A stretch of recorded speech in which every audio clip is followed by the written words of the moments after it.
Hello, everyone. Welcome to Read Through the Word. Today is Saturday, October 12th. I hope that you're doing well and you're enjoying the New Testament readings, and I hope you're enjoying fall, and I'm really glad that you're here with us today. So today we're going to talk about who is Jesus. And I love this section of verses in Mark 8:27 through 30. That's our set of key verses for today.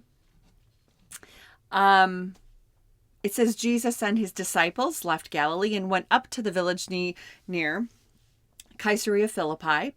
As they were walking along, he asked them, "Who do people say I am?" "Well," they replied, "some say John the Baptist, some say Elijah, and others say you are one of the other prophets."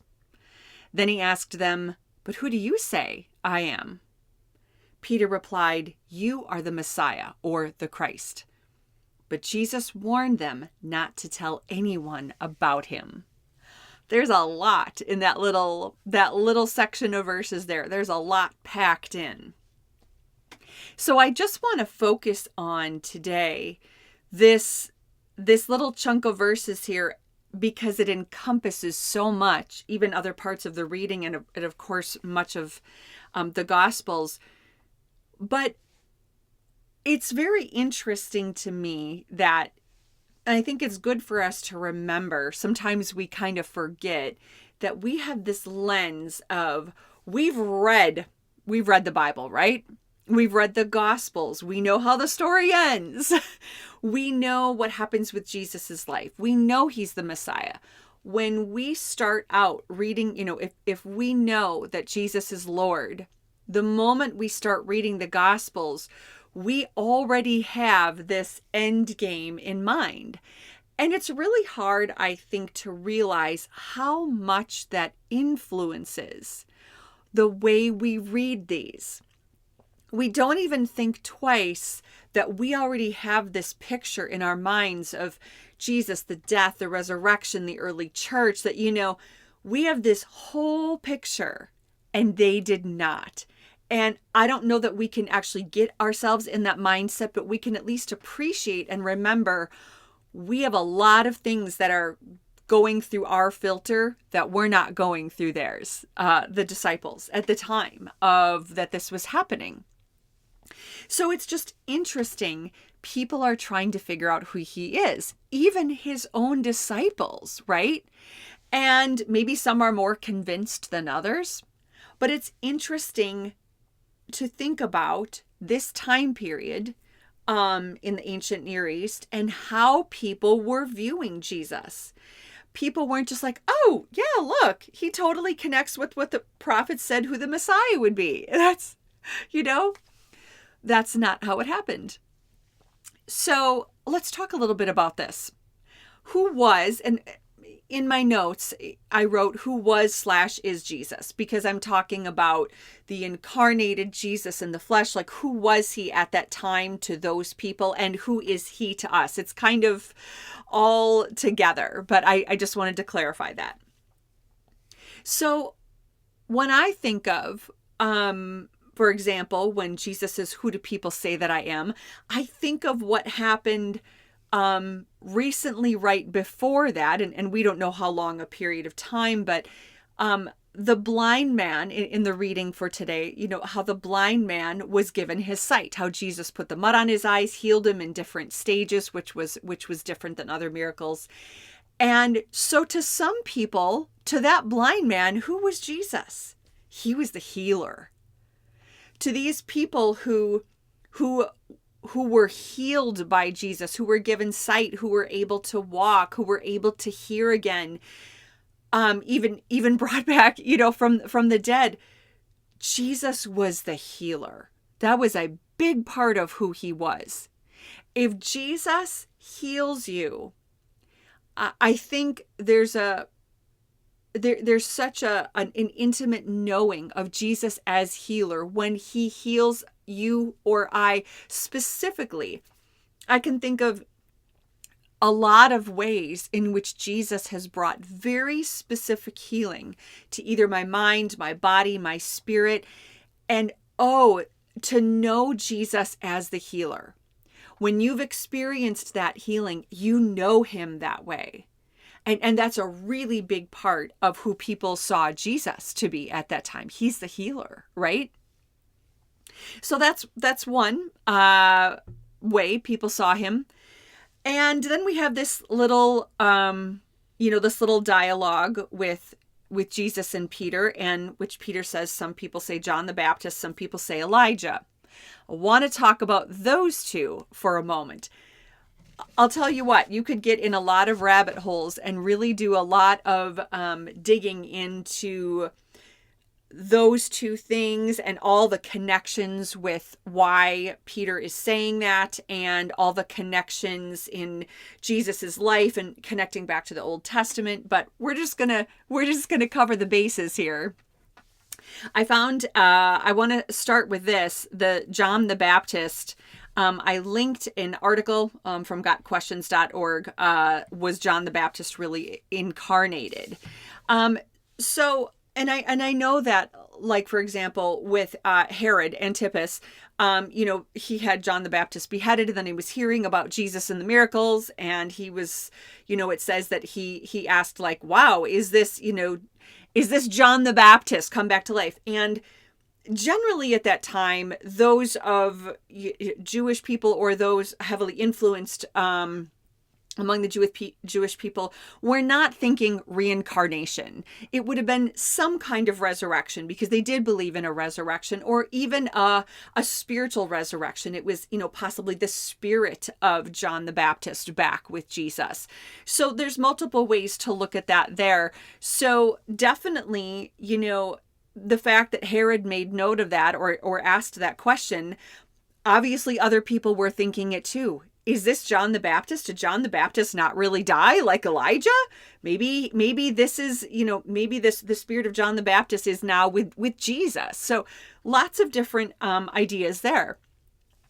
And this article says, was John the Baptist really Elijah reincarnated? So not only did some people think that Jesus was back in the spirit of Elijah, but that John the Baptist was. And Jesus clarifies this. So Jesus in Matthew 11, 7 verses 14, chapter 11, verses 7 through 14. And he's talking about John the Baptist, and says, for all the law and the prophets law prophesied until John, he is the Elijah who was to come. So here Jesus quotes from Malachi 3, chapter 3, verse 1, where the messenger appears to be a prophetic figure who is going to appear. And according to Malachi 4:5, this messenger is the prophet Elijah, whom Jesus identifies as John the Baptist. So, was John the Baptist reincarnated? No, he's talking about the spirit of Elijah, right? Because the Bible's clear that John the Baptist is called Elijah because he came in the spirit of Elijah. Not Elijah in the literal sense, but he came as a messenger to prepare the way. And because Elijah didn't die, he was taken up to heaven. People had a lot of different views on how Elijah would come back, or could come back, or what it looked like. And Jesus is saying that John the Baptist is carrying the spirit of Elijah. Well, who was Elijah? We know he was fiery, right? When he hauled all those sacrifices up to Mount Carmel, and challenged the prophets of Baal. And then he ran all the way. He was running to get ahead of the rain. And so Elijah was fiery, and he confronted the religious, King Ahab, but he confronted the religious idolatry of his day, and the political idolatry of his day too. But mostly, he really confronted that. And when you see John the Baptist, you see that same spirit, right? Where he confronted the teachers of the law that were legalistic and oppressive and again, just confronted the religious idolatry of that day, that they were basically worshiping the law and worshiping themselves instead of helping people, helping people to be closer to God. They were putting burdens on people's backs, right? Adding more burdens. So there's definitely that spirit there in John the Baptist, that same spirit that Elijah had. So John the Baptist is, preparing the way. He's a messenger, just like Elijah, a messenger of the coming Messiah, of Jesus. And I want to talk about Elijah a minute too, because that's also who Peter says. He says some people say Elijah. So I know I've referenced this book before. It's just a fantastic resource. Bearing God's Name, Why Sinai Still Matters by Dr. Carmen Imes. She is a professor at Biola University. And so this book talks about just really going back to Sinai, the covenant, the commandments, and kind of what they meant back then and what they mean for us today. But I love this part where she is talking about Elijah. Now, we're going to connect this in just a minute. There's a lot of different connections here today, so hold on. We're going to connect this with another thing that happened in today's reading, which is the transfiguration. Because some people are saying Jesus is Elijah, right? But not only that, Elijah is connected with someone in the transfiguration, Moses. So hang on here. I'll make this connection. Let's put this together here. Dr. Imes is talking about Elijah and how, he challenges the prophets of Baal and then runs. And King Ahab and Jezebel are like, like coming after his life. And he runs and God cares for him. Okay. God cares for him. He brings him bread. He brings him water. He restores his strength as he had run out into the wilderness. And then it says, Elijah sets out for Horeb, the mountain of God. Commenter Peter Leithart notes that in this story, Elijah retraces Israel's steps and relives Israel's story. Elijah's confrontation with the king and the gods mirrors Moses' confrontation of Pharaoh in Egypt. Elijah's journey into the wilderness and miraculous provision of food mirrors Israel's experience in that same wilderness. Finally, Elijah returns to Sinai to meet with Yahweh regarding the broken covenant. In other words, he feels like, God, where are you? Is this covenant still here? Are you still God? Because this is a mess, right? And he says, I've been very zealous for the Lord God Almighty. And the Israelites have rejected your covenant, torn down your altars, put your prophets to death. I'm the only one left. They're trying to kill me. And it says from Elijah's vantage point, the covenant seems to have come to an end. Has he come to Mount Sinai to begin the covenant again? It would be an appropriate place to do so. Like Moses, he stays in a cave on the mountain. Like Moses, he converses with Yahweh. Like Moses, Elijah has the opportunity to see Yahweh pass by. Elijah shows himself to be a model prophet in the tradition of Moses, performing miracles and meeting Yahweh personally, as only Moses had done. So, not only are people wondering, is Jesus coming back in the spirit of Elijah? Jesus makes it clear during the transfiguration, I am not coming back in the spirit of Elijah. I am preeminent above. And so I love how this book ties Moses and Elijah together. They both went to Mount Sinai and had similar circumstances. And who do we see on the mount or on the at the transfiguration? Moses and Elijah. Both of them present at Mount Sinai, experiencing the provision of God. And I think that that's really important too. They both experienced that at Mount Sinai. And then Peter says, what? Let's build booths. Here's another connection. He's referring to the booths, the tents that people would dwell in during Sukkot, or the Feast of Tabernacles. I linked another article from gotquestions.org about what is the Feast of Tabernacles, and I know that you probably already know a lot about that, but this was the interesting part to me. It says the strong possibility that Jesus was born at the Feast of Tabernacles is also seen, and we've heard that before, in the words John wrote in John 1:14, and the Word became flesh and dwelt among us, and we beheld his glory, the glory as of the only begotten of the Father, full of grace and truth. The word John used to speak of Jesus dwelling among us is the word tabernacle, which simply means to dwell in a tent. So when Jesus came down during very probably Sukkot, we don't know for sure, but there's a lot of evidence for it. When Jesus came down, he tabernacled with us. So why is Peter viewing Moses and Elijah and thinking tabernacle? Because they both were present at Mount Sinai, were provided for by God. And remember, Mount Sinai is the symbol, that is the kind of the symbol, the metaphor of their a covenant made with God, the covenant God made with his people, and the deliverance of his people from Egypt, and how he would dwell with them. So that is connected. The fact that Moses and Elijah were both dwelled with God on Mount Sinai. And then Peter is connecting that to the booths of Sukkot. He's saying, look, these men who dwelled with God are dwelling with Jesus, and let's set up booths. Maybe that's what he was thinking.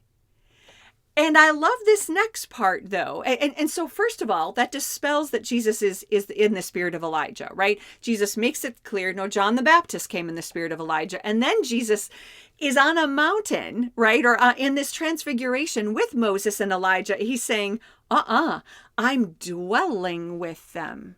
I dwelt with Moses at Sinai. I dwelt with Elijah at Sinai. I will dwell with you. And then Peter says, let's set up these tents, and Moses and Elijah are gone. God says, listen to him, listen to Jesus. And it's like Jesus is saying, I am fulfilling all of this, right?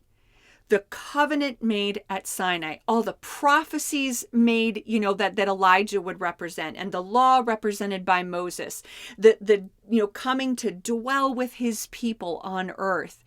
Jesus is saying, you don't need to build tabernacles and tents for these people, because I fulfill all of this.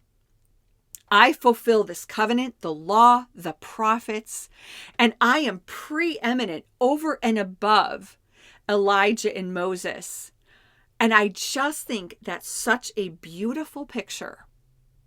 And that as the disciples and others are trying to figure out who is Jesus, he keeps answering them almost in steps and stories and parables and miracles and the Sermon on the Mount and the Transfiguration. He keeps showing them who he is. And they're seeing, wow, Jesus is not just Elijah.